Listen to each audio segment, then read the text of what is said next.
The Denver Broncos dropped their 16th straight game to the Kansas City Chiefs on Thursday Night Football on a day where the offense sputtered in the worst way possible. We'll break down the game and we'll look at maybe, are there some changes that are coming up this week for the team? You're going to get that and much more in today's brand new episode, Locked on Broncos. You are Locked on Broncos, your daily Denver Broncos podcast. Part of the Locked on Podcast Network. Your team every day. The Denver Broncos dropped to 1-5 on the season in disappointing fashion after the offense sputters in a game where they needed them to step up in a big-time way. Welcome into the Locked on Broncos podcast, our post-game report here, part of the Locked on Podcast Network, your team every day. Thank you so much, everybody in Broncos Country, for tuning in, rocking with us through the good, the bad, and the ugly. We appreciate you so much for making us your first listen of the day every single day. You can get this podcast for free on YouTube or wherever you get your podcast. Do us a favor, hit that subscribe or that follow button so you never stay out of the loop on what's going on with the Denver Broncos. Even though it's been a disappointing season, I'm Cody Roark, Broncos reporter for Mile High Sports, joined alongside, as always, by Sayre Bedinger, site expert, predominantlyorange.com. We're very grateful to be here with all of you in Broncos Country here, regardless of the outcome, because, you know, there's a lot of things that we're going to have to talk about here going forward. And Sayre, I think first and foremost, we have to look at it from this standpoint.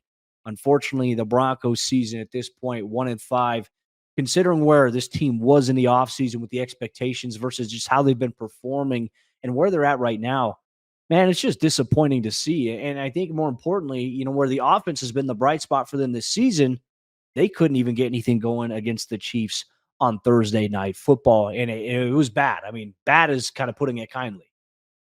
Yeah, Cody, it feels like the Kansas City Chiefs don't even really have to take the Denver Broncos seriously. I mean, we're seeing hook and laterals. We're seeing fake field goals. We're seeing, I know there was a couple of other instances throughout the game. 3rd and 2, you direct snap it to Kadarius Toney at a critical juncture of the game.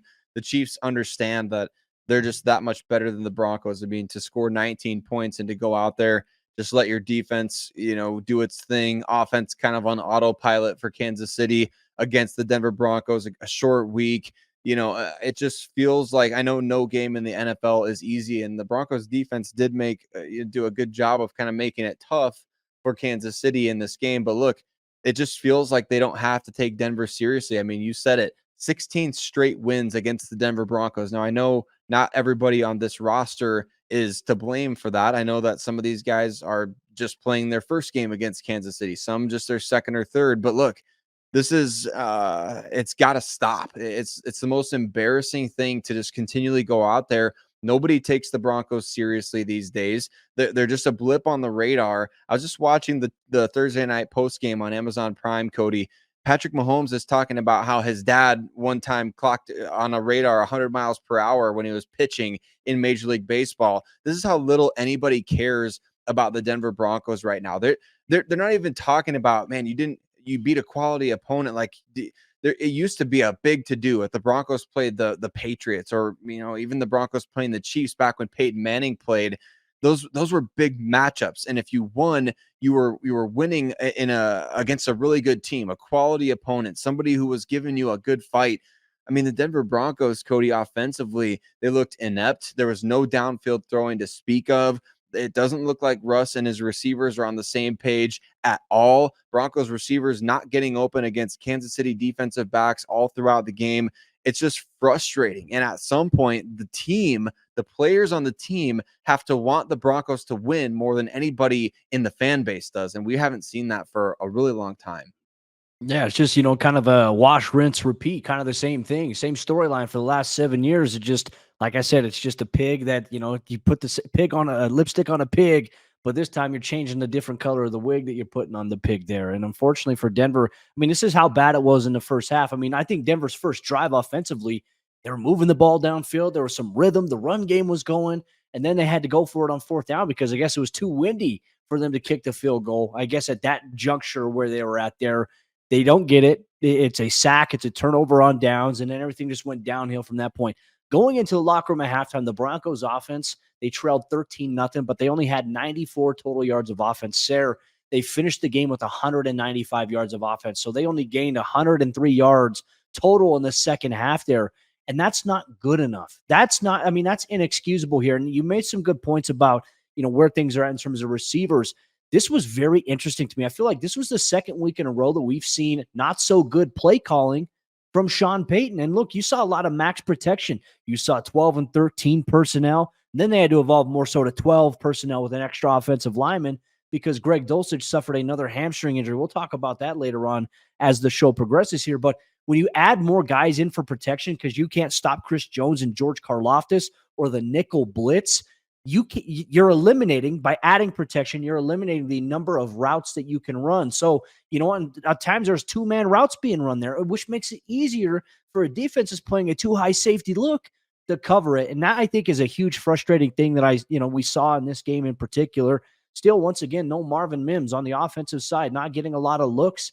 Those wide receiver screens that we're seeing thrown to Jerry Jeudy, throw those to Marvin Mims, see what they can do. Or throw the wide receiver screens out of the playbook because simply they're not working. And now certainly the Broncos going to get rid of a lot of plays because Amazon did such a great job in 8K of showing Sean Payton's play call sheet. The whole league has his 2-minute play call sheet at this point. So it was just brutal play calling there. And look, on top of it, and I hate to sound like we're piling on here, but Broncos offensive tackle play. Look, Russell Wilson didn't have a good game at all, right? Finished the game with 95 yards, 1 touchdown to Cortland. Beautiful throw, beautiful catch by him. 2 interceptions, 1 batted up at the line of scrimmage. 1, obviously, he was staring down his receiver the whole time. Nick Bolton made a great read, saw it the entire way, intercepted. He didn't have a great game from Russ, but what else is Russell Wilson supposed to do in a situation like that where nobody's open and you're getting pressure left and right? I mean, to me, it's frustrating. I don't even know where to go from that, but offensive tackle play, man, Mike McGlinchey, Garrett Bowles, they had their lunch ate, in Thursday Night Football. I mean, I have no answers for what's going on with this team and what the solutions are. Yeah, you really just need to kind of gut it, I think, at this point, Cody. I mean, even when Russ was making plays and trying to get the ball to his guys, like, I don't see much fight other than that play that Cortland Sutton made, which, by the way, he deserves flowers for it. I mean, it's one of the best offensive plays we've seen from the Broncos in the last handful of years, that one-handed catch in the end zone. But aside from that, I mean, you just don't see a lot of fight from these receivers. I didn't see any separation from Jerry Jeudy or Cortland Sutton on guys. How many targets did the Broncos have against Trent McDuffie and L'Jarius Sneed in this game? Even though you're running 2-man routes, Cody, not a lot. I remember the one against Trent McDuffie, which was called a roughing the passer on Russell Wilson. Other than that, I don't remember many targets going against those guys. And the reason being, there's no separation. And Russ, a lot of times we're calling out at the TV, got to get rid of the ball. There's nowhere to go with the ball. Nobody's getting open. Even when the Broncos have a design to dump the ball off, the Chiefs seemingly had that covered, or the Broncos didn't have it well blocked. There's nothing cohesive about this team. There's no identity. I was talking about it with I was watching the game with our good friend Matty Moles. Some of you may know him. We were talking about how the Broncos' identity used to be the outside zone. You'd wear teams out to death with the outside zone. Then all of a sudden, Jake Plummer, Jay Cutler, John Elway, all those guys, they get out on that play action boot, and all of a sudden you got a vertical passing game to go along with it. Or all of a sudden your tight end comes screaming across the middle of the field, and you have an identity offensively. You have a bread and butter set of plays. The Broncos don't have a bread and butter. They don't have good chemistry between wide receiver and quarterbacks. The play calling, like you said, hasn't been good. Blocking hasn't been good. Even when the running game finally gets going, you don't have balance offensively. You're letting the Chiefs be the aggressor. You're letting them dictate the pace of play. You're letting them dictate your timing. There's nothing for the Denver Broncos that can go well at all one time, it feels like. And that is the most frustrating aspect about this team.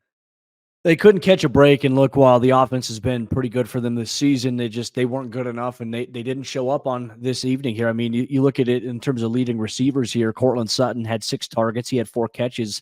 The next leading receiver there was Samaje Perine, 2 catches for 16 yards. Jerry Jeudy had 3 catches for 14 yards. And look, there's more things we'll talk about here. And obviously, Denver loses this game 19-18. And who would have thought, if you would have told me that the Broncos would hold the Kansas City Chiefs to 1 total touchdown on offense, we would have thought that maybe, hey, Denver's got a chance to win this game. Well, it wasn't the case. We're going to dive deep into what the Broncos defense was able to do against Patrick Mahomes and the Kansas City Chiefs. You're going to get all that in today's Locked On Broncos postgame report. Today's Locked On Broncos postgame report following Thursday Night Football is brought to you by our friends over there at Jace Medical. And modern medical care and treatment are important, but our global supply chains are fragile. Things like pandemics, natural disasters, and foreign travel may cut you off from the treatment that you need. Have you ever been in a situation where you were in pain or you needed medication, but your doctor was out of town, or you couldn't get in to see a physician because there were no appointments for days? I know I've been there before. Jace Medical is your solution, and it's simple. All you do is you just fill out an online form, and one of Jace Medical's board-certified physicians will review it to determine whether medications are safe and appropriate. Then they'll send your prescriptions to one of their partner pharmacies where your Jace order will be filled and life-saving medications will be mailed directly to your home, and you'll get your Jace case in days. Not only that, but you can send your physician a message for answers to treatment-related questions anytime. Save more than $360 by getting these life-saving antibiotics with Jace Medical, plus an additional $20 off by using my code LOCKEDON at checkout on jacemedical.com. That's JASE medical.com. The Denver Broncos defense finally showed up, but unfortunately, it didn't end up mattering as the Kansas City Chiefs scored 19 points, thanks large in part to Harrison Butker. I mean, my goodness, Cody, incredible performance from the Chiefs kicker. We're going to talk about the Broncos defensive, I guess maybe if you want to call it resurrection in this game against Kansas City. But before we do, want to give a huge shout out and say thank you to every single one of you that makes Locked On Broncos your first listen of the day every single day, win or lose. You know, Cody and I are going to be here, and we can't thank you enough for being part of the conversation as well. So whether you listen for free anywhere that you can get podcasts or whether you watch us on YouTube, we appreciate you. And I think we do need to talk about the defensive resurgence in this game. It felt like this was the most intensity and aggressiveness and tightness and cohesiveness we saw the defense playing with all season, Cody. I was loving just all angles of this defense in this game. Nick Bonito coming off the edge, Ronnie Perkins playing a great game, great effort from Jonathan Cooper, a lot of individual performances to, I guess, bring up from this game against the Kansas City Chiefs, where you gave up only 19 points. And really that wasn't just the Chiefs only scoring what they needed to score, right? It was the Broncos defense coming up big in third down, coming up big in red zone, creating a turnover in the red zone. I loved what we saw from the defense in this game. This was the true epitome of a bend but not break game for the defense. And look, and there was no answer for Travis Kelce. I don't think there's any team out there that has an answer for him. He had 9 catches for 124 yards. And Sean Payton had talked about this in his post-game press conference after the Chiefs game on Thursday night, where he kind of highlighted that he was pleased with the energy that the Broncos defense had, considering it was a short week, considering the tough loss they had against the New York Jets. Obviously it's disappointing, but, he's not discouraged by what he saw there. And obviously the defense, like I said, bend but not break. There was moments where, hey, they needed to get off the field. They didn't get off the field. But you talk about guys making plays there, at least the defense, look, and them being on the field for as long as they were, I thought they did a pretty good job of containing some of the stuff here. Now, I want to make this point very clear here. I don't think there's another team in the NFL except for the Kansas City Chiefs who can F around as much as they do and not find out. Like, to me, it's just wild, some of the things that they test and try to get away with. And look, I mean, even Patrick Mahomes, like, he's as good as he is. There's times this season where he's just been reckless with the football, and we saw Justin Simmons jump with an interception. And obviously, Justin Simmons now is the only player in the NFL who has more interceptions against Patrick Mahomes than anybody else in the entire league. That's a great thing to tip your cap on there. But man, the Chiefs just mess around a lot, right? And, against really, really, really good teams, I feel like that might come back to haunt them or may bite them, but they haven't found that out yet. And so for Denver, what they were able to do, able to contain, there were so many guys that stood out. I did feel like that pass interference call against Amari Mathis, I wasn't a big fan of that, Sayre. I really, really wasn't. And once again, it took away what would have been Mahomes' second interception of the night. It is what it is. We can complain about it all we want, but the reality is that's unfortunate. You're never going to change what happens in that regard. But I do feel like we should highlight Jaquan McMillan, to be honest with you, Sayre. I like watching this guy playing the nickel. Now, obviously, one of the touchdowns came on a pick rub route in the red zone where he was in coverage in the slot, and that's tough. That's one of the toughest plays if you're a nickel defender to cover. But you know what we saw from Jaquan? We saw him pursuing the football. We saw him rallying, taking good angles, and tackling TFLs in the backfield. That's what I like to see. He had 3 tackles for a loss in this game against the Chiefs. So, unfortunately, the defense, they showed up for this game. There were moments where they could have been better, but man, you couldn't ask anything more from them against a Patrick Mahomes-led Kansas City Chiefs offense. Yeah, especially because the Chiefs in the first half, they were basically starting at, midfield almost every time they touched the ball. It felt like it was almost the end of the first half before Kansas City had a possession that started kind of in a reasonable range because they were starting near midfield almost every time. And yes, there was some bend, don't break. And yes, Travis Kelce did eat in this game as he always does against the Denver Broncos, but the Broncos made some really good plays. I felt like this was one of the best games that they've ever had. And this goes back to Mahomes' rookie season of getting pressure on Mahomes. I always feel like he has so much success avoiding pressure against the Denver Broncos, but they finally got home a few times in this game. I was really, really pleased, Cody, with the run defense as well. I know it wasn't perfect by any means. Again, we're not saying the Broncos, we're not trying to talk them up as though they won the game. We're talking about the defense has been dead all season, and they were alive against the Kansas City Chiefs on a short week. They were taking good angles. They were making tackles. The play where Justin Simmons came up from about 20 yards deep and made a TFL on Pacheco late in the fourth quarter. I mean, this team they were flying around out there. And notwithstanding to Damari Mathis, who I think had a pretty poor game once again overall, I think pretty much everybody on this defense played a good game, Cody. There was big plays from everybody. Maybe Josie Jewell, not so much his best game out there.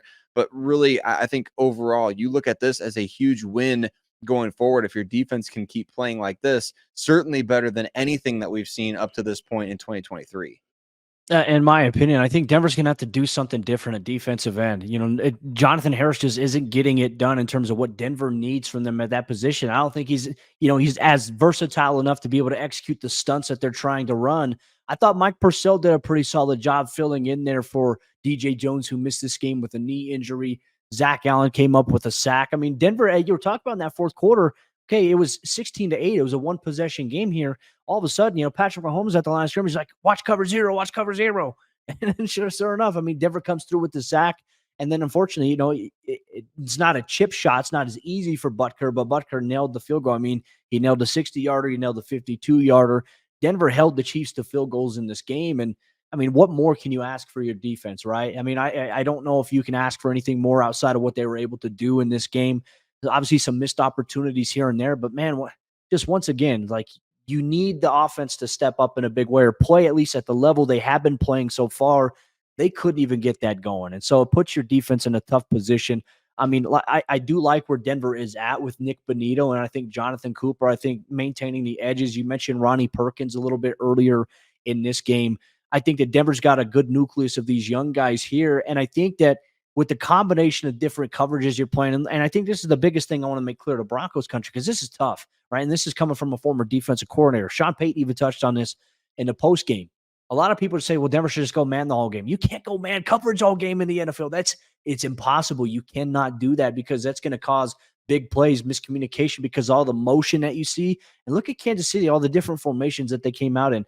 This is the dilemma when you play a team like them. You can't play too much man coverage because they'll burn you.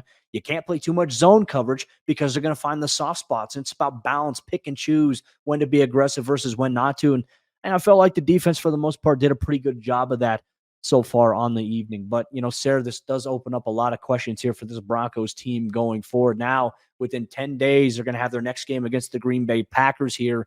Could this Broncos team look very different? This is something that we've been talking about here. And what changes could we see maybe coming up this week? Well, Broncos country, we're going to dive deeper into that on today's episode, Locked On Broncos. Today's Locked On Broncos post-game report following the Chiefs game on Thursday Night Football is brought to you by our friends over there at Prize Picks. And Prize Picks is daily fantasy sports done right. Prize Picks is the most fun that I've had, winning up to 25 times my money this football season. All you do is you go inside the app, you just select two or more players, you pick more or less on their projected stats, and then you place your entry.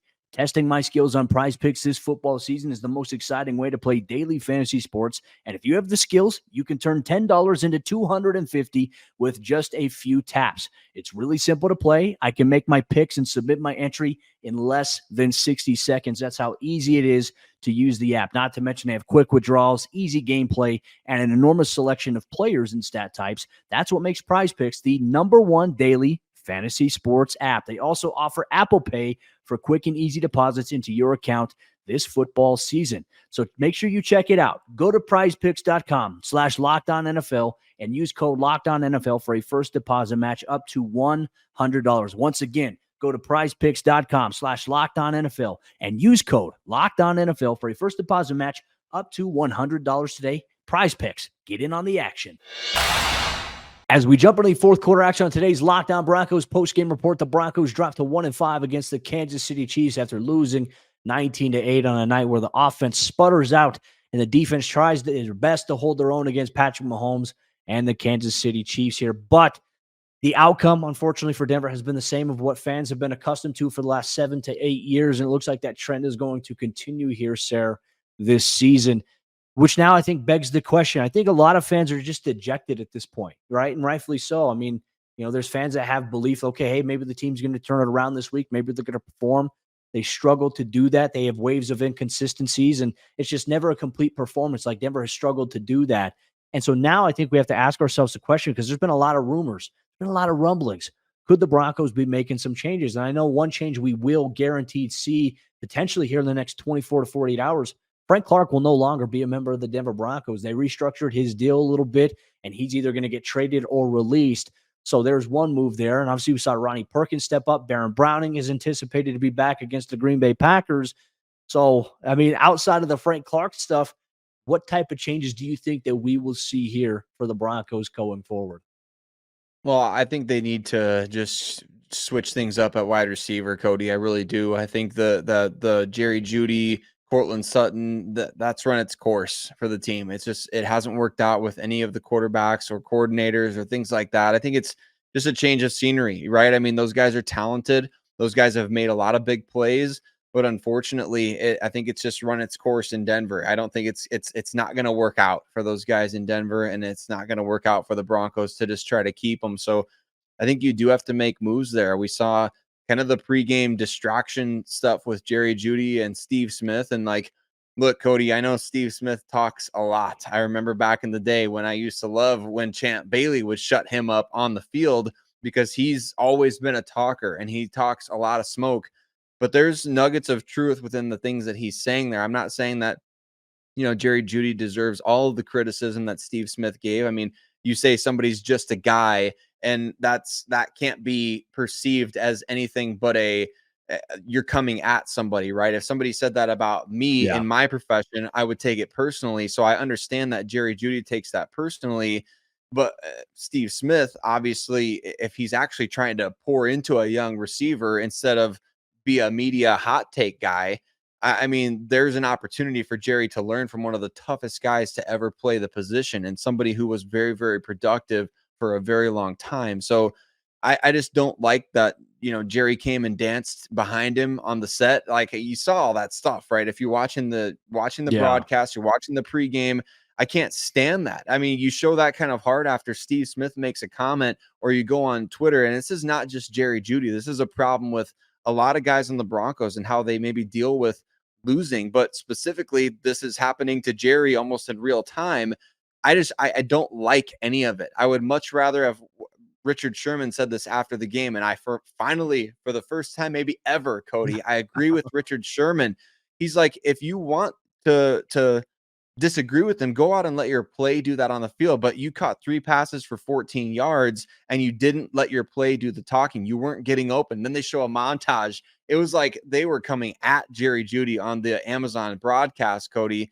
But it really is all encompassing of the effort that many players on this Broncos team have been showing. It's just not there. It's not consistent. It's time to start over. It's not going to work out with these guys in Denver. I'm so tired of the season being over in October for this team, Cody. We're looking forward to the NFL draft every year in October because the season is done. The Broncos are 1-5. The Chiefs are 5-1. It's over. Like, the season's not done. There's games to be played. It's over for the Broncos. We're already looking forward to the draft again. Same story last year. Same story 2018. Same story, even 2019, just a couple of years after winning the Super Bowl. 2017, 2020. It's every year since that first Trevor Siemian year. It's been the NFL draft in October for the Denver Broncos, and the offseason, or what free agents are available, what quarterbacks are available. I'm so sick of the season being over for this team before it's time to be over. Like, unless something dramatically turns around, Cody, you can correct me if I'm wrong, but all that to say, I would be making sweeping changes if it was up to me. Well, I think that might be the course of action that we do see here with this Broncos team. And I think you summarized a lot of how Broncos fans feel. A lot of the mentions I've gotten on YouTube, I've gotten on Twitter from fans. It's the same sentiments. Like they have high expectations every year, and then they just get let down. And I understand that. That's tough. I mean, the football is a tough game, and unfortunately, you look at the talent that Denver does have, like Sayre, where they're at, it doesn't make sense, right? We talk about guys that are talented at receiver, but there's no spark. The spark has suddenly gone out. And I don't know if it's because this team just doesn't know how to win. A lot of these guys, really outside of Russell Wilson, have never been winners in the NFL. And that I think is very, very tough to overcome. But this is also where I think Sean Payton, he's going to have his work cut out for him. This is a huge challenge coming up ahead here for Denver. So hypothetically speaking, if they get rid of Jeudy, if they trade Cortland Sutton, both here in by the October 31st trade deadline, Denver may very well just go with Lil Jordan Humphrey, Traquan Smith, Marvin Mims, who they just don't feature enough, which to me is just baffling. I don't understand that. Like, if you're going to get rid of those two guys, we better see a large increase of reps and shares here for Marvin Mims. If not, I have no idea what we're even doing this whole thing for. And then you also have Philip Dorsett on the practice squad. And, we were going to talk about maybe, Denver's going to have those young guys potentially, if they do trade those two players, with a young tight end and Greg Dulcich. And unfortunately, once again, coming back off the injury, the hamstring that put him on injured reserve, well, he suffered another hamstring injury in this game against the Kansas City Chiefs, the same exact one that he just came back from. And I feel gutted for Greg Dulcich. I feel disappointed for him because that's so tough. I can't even imagine where he's going through right now, just mentally. Like, he's working his way. He's obviously a very talented, explosive player, but this hamstring has really been a pain for him so far in his NFL career. It's been frustrating. I can't imagine how he feels, but unfortunately, in the NFL business side, these things don't necessarily bode well for players like him. No, they don't. And then you have a situation in the game where you're relying on Adam Troutman to make a play in the fourth quarter. Ball hits him right in the hands, right? And you're thinking to yourself, man, you can't throw it better than that. I know the defensive back made a great play. You just don't. You put too many eggs in the Greg Dulcich basket, and that ultimately reflects on Sean Payton. That ultimately reflects on George Payton. Those guys passed on a great tight end draft. We talked all about it here on the show, and I don't understand it. I don't get it, but it is what it is at this point. It all goes back to team building. That's the aspect of this Broncos roster right now, where there's just been too many failed draft picks, too many failed free agent signings, too many guys who can't help the club. As Rod Smith used to say, Cody, you can't help the club if you're always in the tub, meaning you're always injured. You're never on the field. And we do feel gutted for these guys. And a lot of that stuff is out of their control, right? That you can't control getting injured or not. If they could control it, they would never be hurt. But unfortunately, like, you just have to, you can't build your roster then around certain guys who are getting injured too frequently. That's the thing that frustrates me, is that you put too many eggs in certain baskets. So I'm very, very frustrated with the team right now, Cody. I know that obviously we're going to see some changes being made, but the worst thing I think the Broncos could do is just say, hey, we're gonna stick with what we got for this year, and we'll see what happens in the offseason. I think you get started on that stuff now, collect the draft picks while you still can, and they don't have to rush to do it. They still have till October 31st. That's the trade deadline. I definitely wouldn't be trading anybody whose value is too low right now. I would wait until it's as high as possible and then pull the trigger. Well, we'll see what happens here for the Broncos in the next week or so. Could there be changes in the next 24 to 48 hours? Well, Broncos country, the NFL is very unpredictable business, as we all know. Unfortunately, our post-game report here is covering another loss here for the Broncos. And you know what? Maybe one day, Broncos country, we could sit here and we're like, remember the days where we were sitting here doing a post-game podcast talking with Broncos country about a 1-5 team that all these expectations after 8 losing seasons in a row. I look forward to getting back to when the Broncos start winning games again and get back there. I don't know how long it's going to be, but you know what? We're going to be here for it whenever it is here. And we hope, Broncos country, you continue to remain with us along the way on this journey through the team building process and everything else that you're going to get when it pertains to the Denver Broncos. We appreciate you so much for rocking with us. Unfortunately, the season has not gone how you have expected it in Broncos country, but you know what? We're here every single day, every step of the way on YouTube or wherever you get your podcast. Broncos country, we'll see you on Monday for a brand new episode, Locked On Broncos. Could there be changes that have been made? If there are, we'll highlight that. If not, We'll highlight what's next with this team this week coming up against the Green Bay Packers. You can get all that action on Locked On Broncos.